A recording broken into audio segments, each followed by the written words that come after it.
Hey guys, Jengar here. Welcome to today's realistic review in which we are taking a look at the Pe-2-110 sitting at 4.3 battle rating.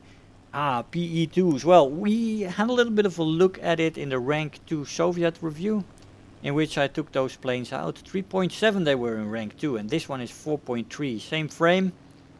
A little bit better in the engines, but bloody hell, man. You don't want these Pe-2s at 4.3. I didn't even want them at 3.7.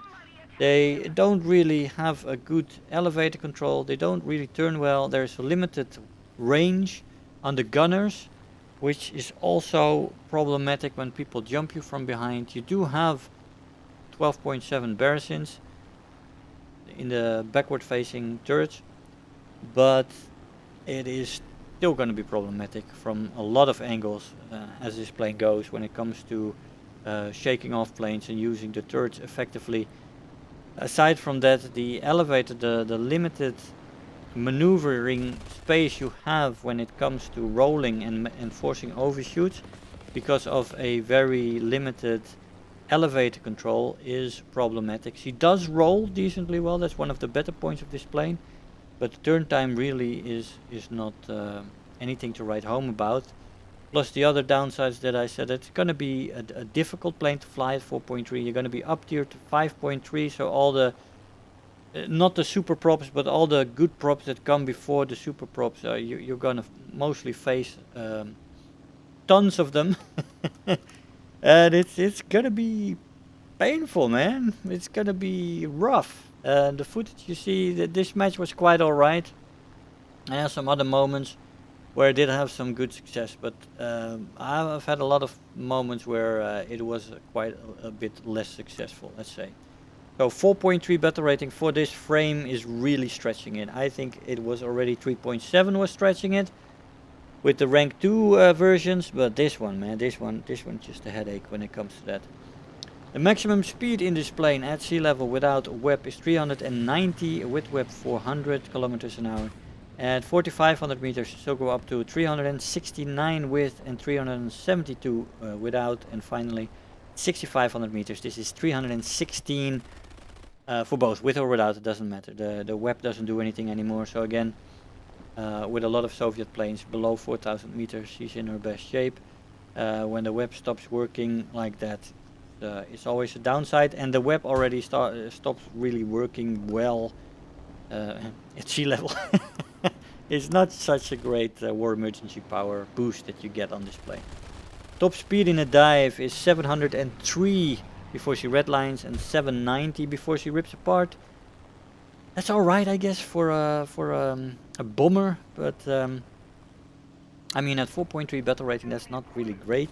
There is a good window between the rip speed and the red line.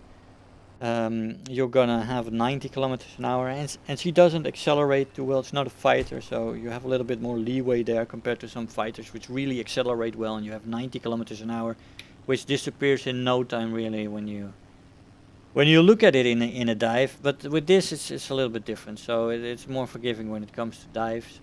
But when you're in a dive in a bomber to escape death, you're already in trouble. But the two barrisons can do something if it's straight behind you. Shouldn't move too much because you don't have big spread on those two guns. Control stiffening starts at 400 with the first big tick in the roll compression, and then 550. That's where the two major compression events happen for this plane. And as I said, the roll rate starts really with average compared to some of the fighters out there. So she really does roll quite nicely, and those control stiffening points really don't differ too much from most fighters. So rolling is alright in this plane. Stall speed is 135, which is alright. You get good firepower. You have a 12.7mm Barrison UB machine gun with 150 rounds. And added by a 7.62mm Skush machine gun with 450 rounds per gun. That's the forward facing gun, that's the offensive stuff. Then you also have 4 turrets. 2 of them are 12.7 Barrison UB machine guns, One has 200 rounds, the other one 230. And you also have two smaller turrets with 7.62 Skush machine guns with 450 rounds. So all in all, this stuff is not too bad at all. 4 turrets, the spread is not great, but still 4 turrets is better than some of the earlier versions of this plane. And you have the 2 forward-facing guns, which is not present on most bombers. So when it comes to offensive armament and turrets, this plane, I would say it's good. In the end, I always love offensive guns on bombers. It makes these planes so fun. You do have bomb and rocket options. You have no combos between the two though, so you're going to be limited to either bombs or rockets. And you take your pick to what you prefer the most, which is really preference. I usually, when you really want to get a lot of ground targets, would prefer rockets, because bombs, this thing doesn't have a bombing reticle, so you're going to be it doesn't really do anything for you. And if you are an attacker, you basically get most out of the rockets usually, unless you really practice with throwing the bombs. Yeah, so good options there. Acceleration in a straight line is below average. In a dive it's slightly above average. In a dive it's quite nice, but not initially. It really needs some time to wind up. Energy retention is good in the horizontal, and in the vertical it's really bad. This plane bleeds energy in the vertical, and it also doesn't want to make its loop very well because of the elevator. Low speed handling is also meh. So yeah, vertical performance is really bad. But she's a sturdy plane. There is that, as you just saw. We caught fire and we crashed, but no, we didn't die. Climb rate is above average. It's one of the good points of this plane, to about 4,000 meters. After that, it's going to be degrading slowly to a much lesser performance. Turn time in the plane is atrocious, bad with flaps. Flaps rip off at around 530 kilometers an hour. The 530 flap rippage is actually quite decent on this plane. It's that's alright. You can use it to your heart's content. Only in the longer dives will you be ripping those flaps off. The roll rate in the plane is average, but as I said, for a big plane like this, that is nice to have. Overall maneuverability is bad. Really, the elevator control ruins it when it comes to that. Overheating is also very present. She really overheats quickly with war emergency power, and she does cool down relatively quickly, so you will not have too much trouble saving the engines, but it's something to keep in mind. Durability, as I said, is good, very good to very good. Yeah. She can take a lot of damage. I took so much damage in this plane and managed to get her back to the airfield a few times as well, so that is good. You can land her on the engines as well, which is always beneficial when you lose some gears, you know, which kind of happens. As you do, you are an RP piñata for people. I mean, the Pe-2s are not really renowned for their rough behavior against enemy fighters.